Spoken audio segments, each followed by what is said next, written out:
Get ready. 3, 2, 1, start.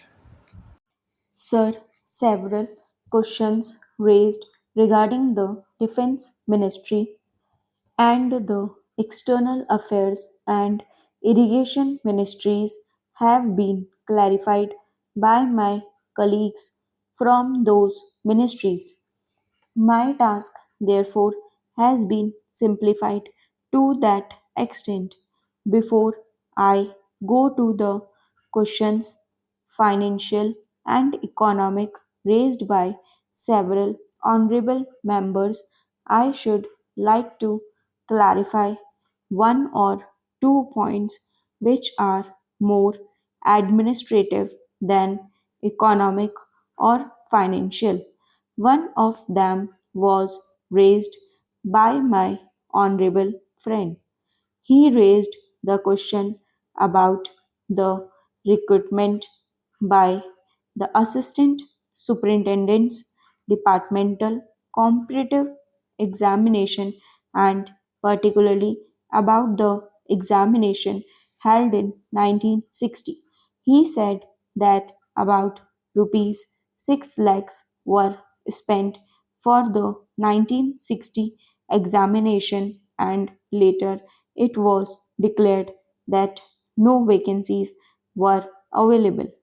He therefore suggested that a definite procedure should be there and the examination should be held according to the vacancies declared in advance and all persons who have qualified in that examination should be eligible for promotion or for appointment.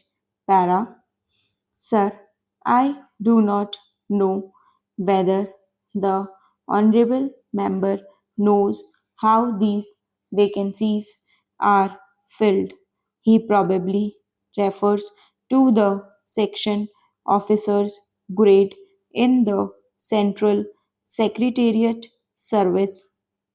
This is filled 50% by direct recruitment and 25% by departmental competitive examination open to the assistants, that is the next lower grade, and the rest 25% by promotion of the assistants on the basis of seniority subject to fitness.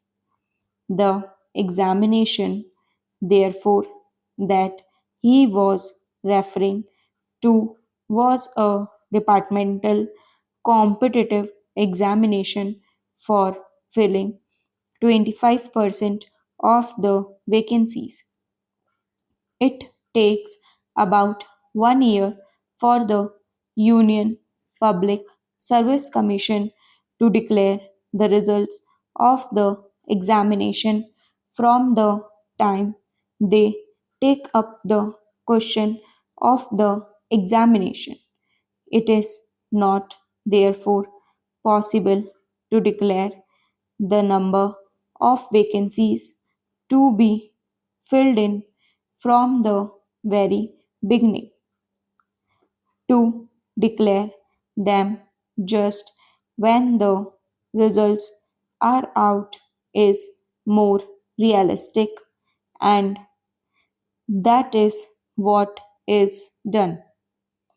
Sir, if the examination is treated as qualifying examination, the number of persons who will thus become eligible for appointment will be quite unrelated to the number of vacancies to be filled in, and then the very situation which the honorable member wishes to avoid would arise. It would not then be possible to hold any of the examinations at regular intervals and promotions against this quota would become very fitful para. The Honorable Member also suggested that the rules for recruitment and promotion, etc., should be uniform for all ministries, whether participating in the Central Secretariat Service scheme or not.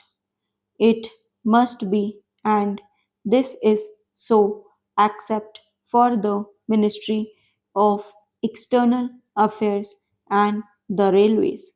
These have different rules, but these rules are very much similar, and there is not much difference, but because these persons are recruited for different purposes and by different agencies, they are separate.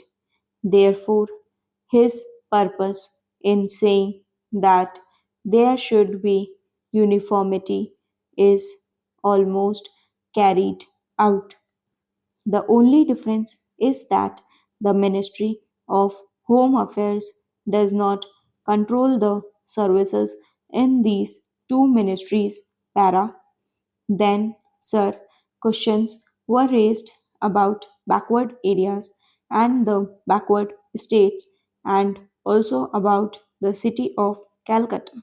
If the budget is properly scrutinized, it would be found that assistance is provided for the states, particularly the backward states, and the Finance Commission, which assesses the overall requirements of the states, takes this into consideration and makes its recommendations, which are carried out every time the Finance Commission's recommendations are received, and they are received periodically according to the Constitution. Sir, I would like to give the total amount paid to the states on this account.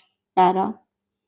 The main objective of planning is to create conditions in which living standards are raised in a sufficiently reasonable level and all citizens are given full and equal opportunity for growth and service.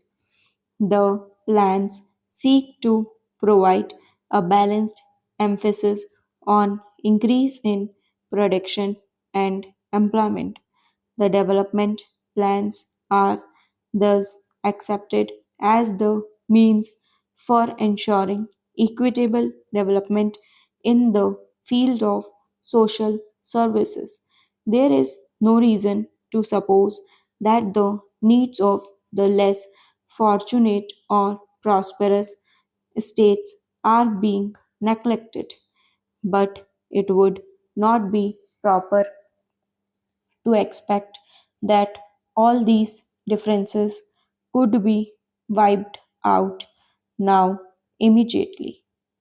It must be seen whether we are going towards that very end or not. We are deliberately going towards that end, and we hope and trust that in course of time these inequalities would be wiped out, if not completely wiped out. At any rate they would be lessened. My honorable friend complained about inadequate provision included in the plan for meeting the growing requirements of the city of Calcutta, where even the basic services like water supply, sewage disposal, and drainage were not being augmented, and that the central government was not enthusiastic about solving these difficulties. Stop.